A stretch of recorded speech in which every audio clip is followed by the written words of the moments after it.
Right, Marie, we're talking about a $1 billion deficit for 2026, and the city's budget director warned that is an optimistic outlook for the future. I'm standing here tonight with buyer's remorse because I supported Mayor Brandon Johnson. I feel like a fool right now. I feel like a plum fool. Now to NBC5 investigates, which for months has followed the money trail tied to Chicago's migrant mission. Total spending now tops more than $400 million. Without significant shifts in how we balance our budget, the services that the people of Chicago have begun to rely upon, they would certainly be in jeopardy. So the mayor of Chicago spent $600 million of taxpayer money on illegal migrants. Now that bill has come due and he wants to raise taxes so he can cover his behind. Let's talk about it.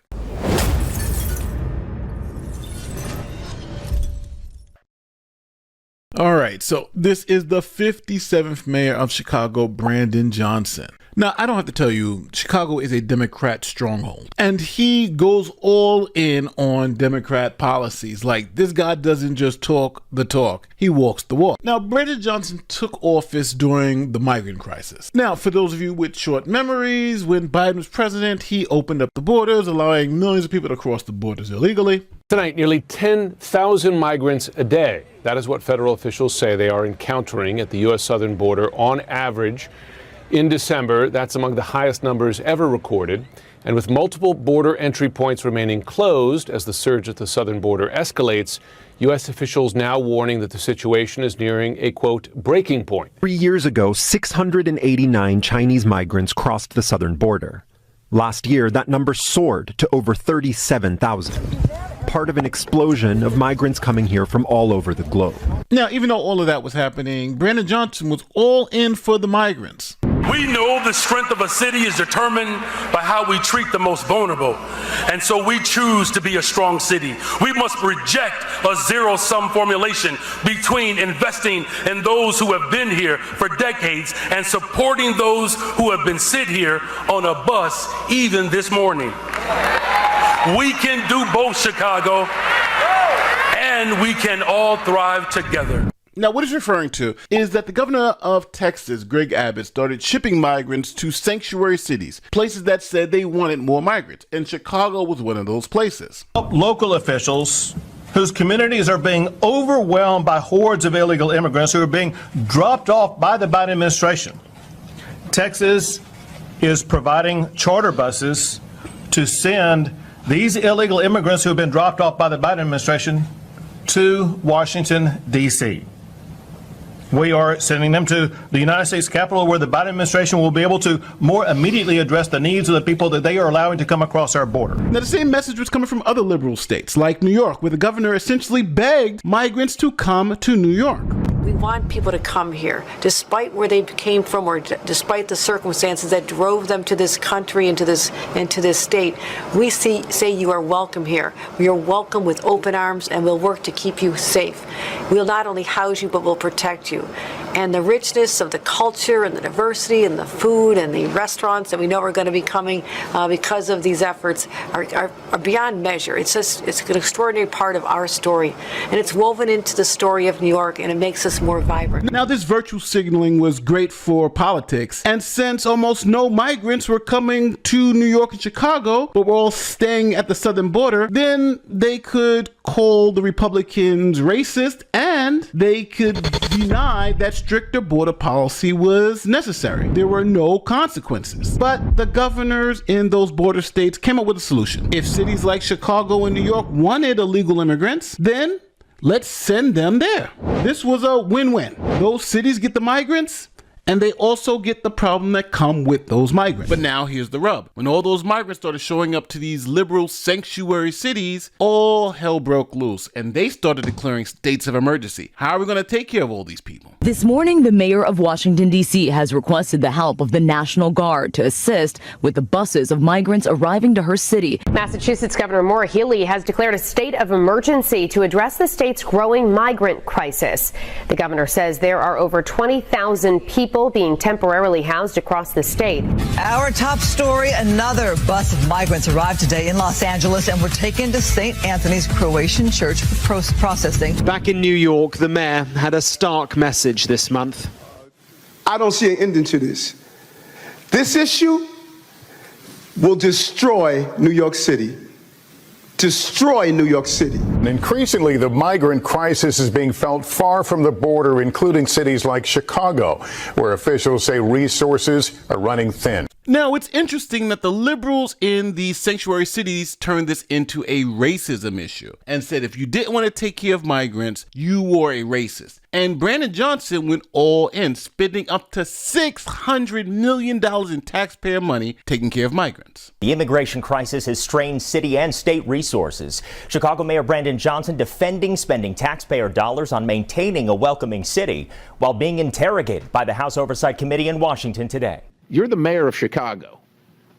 Do you think that your residents or the residents of your state should be paying for that more than they should be paying for their own needs, their own roads, their own public safety? The people of Chicago elected me as the 57th mayor of the city of Chicago, and we serve all the residents of the city of Chicago. But that service comes with a cost. According to data obtained by the ABC 7i team, since September of 2022, the city has paid out $638.7 million in vendor contracts for new arrivals. Mayor Johnson, in the last 4 years, how much has Chicago spent on care for illegal aliens? So since 2022, since the governor of Texas was shipping individuals to cities across this country, the city's budget, roughly 1% of the city's budget over the course of 4 years.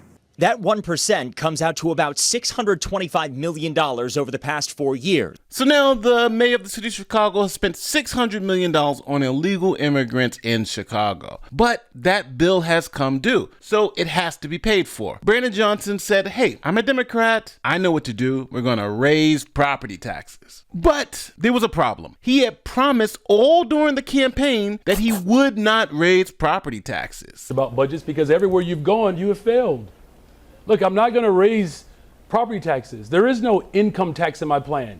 He's being dishonest. I won't raise your property taxes. Then candidate for mayor, Brandon Johnson. The people of Chicago want to know, will you raise a tax, whether it be a property tax or implement something else? Well, it's interesting. No one has ever asked me if I'm going to raise a tax. In January, we sat down and asked the mayor multiple times if he'd use a property tax increase to pay for the city's debts. At the time, one of the biggest concerns was paying for the migrant crisis. So you can commit to you not raising property taxes, regardless of how bad the situation gets. My budget, the $16.77 billion that I just passed, 41 alders, I believe, supported this budget. And we did all of that without raising property taxes. The evidence is in what I passed.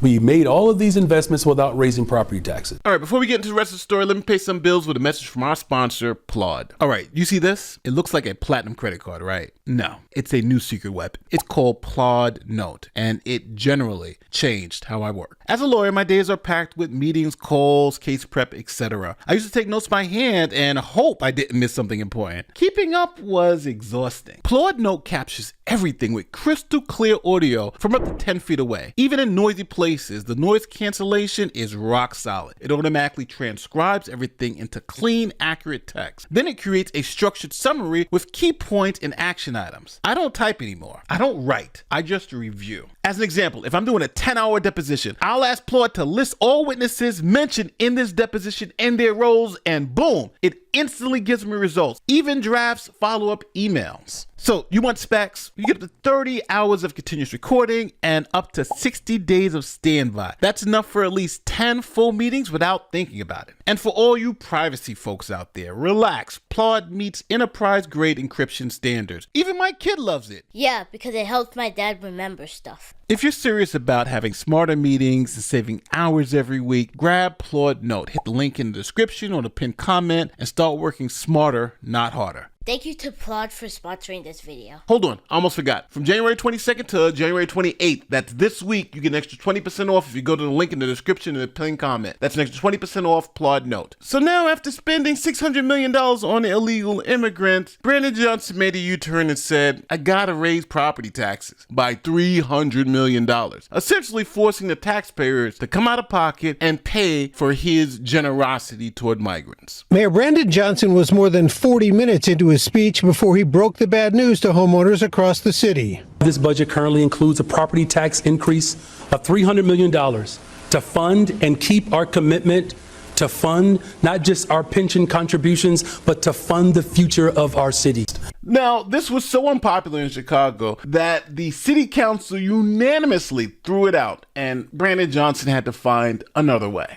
But first, breaking news at City Hall. Mayor Brandon Johnson's property tax hike is rejected by City Council. It is unanimous. Every single alderperson voted down the mayor's $300 million property tax proposal. They say they have plenty of ideas. Now Mayor Brandon Johnson is going to be forced to listen to them. Then the mayor of Chicago decided, hey, you know what? Let's just take out a payday loan. High interest rate, but we need this money now because we got to continue to take care of migrants. All right, so let's take a closer look at the main issue, the structure of the deal. It's $830 million in borrowed funds for things like construction projects, transportation, building maintenance, but it will cost taxpayers at least $2 billion when all is said and done.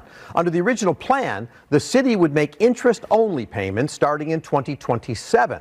But the city wouldn't make any principal payments until 2045. That's 20 years from now, majorly inflating costs. So the mayor says, hey, we're going to borrow $800 million now. We'll pay back $2 billion. And by the time you have to pay the money back, it'll be 20 years from now. And don't worry, I won't be around. So raising property taxes was rejected. The payday loan to close this budget gap was rejected. They did take a payday loan out, but just for infrastructure. They actually didn't take the one out to close the budget gap. So you still have this budget gap. So Mayor Johnson went to a tried and true argument that Democrats have been using for years. Tax the rich. The city is grappling with a $1.1 billion budget shortfall, and Mayor Johnson says one of the ways he plans to close that gap is to target the ultra-rich. It's historically have been balanced on the backs of black, brown, and working people in Chicago. And it is time as a city that we reject that form of budgeting and then begin to pursue what I believe is more of a righteous budget. So $300 million in property taxes didn't work. You can't get the payday loan. So we're back to square one with the Democrats in office. Let's just tax the rich. Baiting the 2026 budget. But there's a big sticking point, a tax on the biggest companies in Chicago. I'm a hard no on the head tax, and I think yesterday's vote indicates that the majority of at least the Finance Committee feel the same way. The corporate tax is in this budget. It will stay in this budget. That was Mayor Brandon Johnson Monday after the Finance Committee rejected his revenue ideas. And the mayor drawing the line, he's promised he would veto any budget that has an increase in grocery tax or property tax increase. Now, the city council in Chicago said the mayor's crazy. He just wants to essentially kill jobs and his budget will destroy the city. So they passed what's known as the alternative budget. Here are the details. Today's vote came during a rare Saturday session. The alternative $16.6 billion budget proposal championed by a group of aldermen relies heavily on an increase in the city's plastic bag tax, rideshare tax, and liquor sales tax, while adding video gaming and restaurants and advertising to light poles and city vehicles. We take nothing for granted here. We're proud of the work of this coalition. And as I've stated many, many times, I don't believe that there's one member of council who wants to see a government shutdown. The budget by the alders also proposes bringing in nearly $90 million from selling some debt owed to the city for unpaid fees and fines, a proposal the mayor and his supporters have called immoral. The administration says the alternate proposal will lead to a projected $163 million deficit in 2026. Now, in a shocking twist of irony, the mayor was found to have owed thousands and thousands of dollars to the city because for some reason he just decided not to pay for his sewer and water bills. From 2023, days before the election, Here's what he owes: $3,357.04 in unpaid charges and almost 8 months of not paying the city. He finally did pay on February 13th, 2023, but only $91.08. According to Capitol Facts, he has a history of not paying his city bills. Since 2010, he racked up more than $6,601 in fines and penalties. On top of that, he still owes $1,044.58 for unpaid traffic tickets dating back to 2014 and 2015. We asked Johnson how he's responding. We're on a payment plan, like a lot of families in the city of Chicago. And to that person who might say, hey, if you haven't paid this bill, how can you oversee such a city like Chicago when it comes to billions and millions of dollars?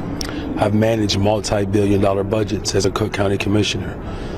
We pay our car note, we pay our mortgage, we pay for school supplies, and we're on a payment plan. Now, the budget that was actually passed by the city council needed to be signed by the mayor, but the mayor didn't sign it, nor did he veto it. He just let it go into effect without a signature.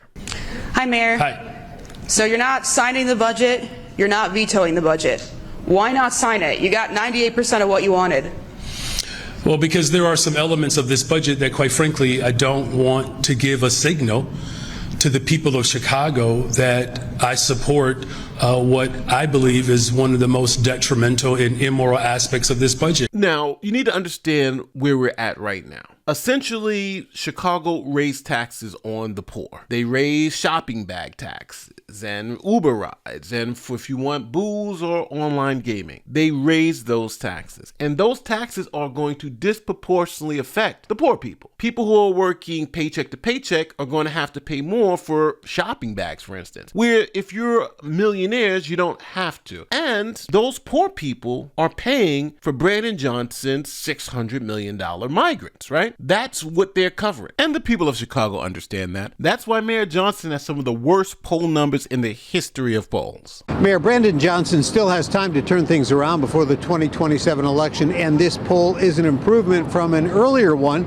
in which his approval ratings were in the single digits.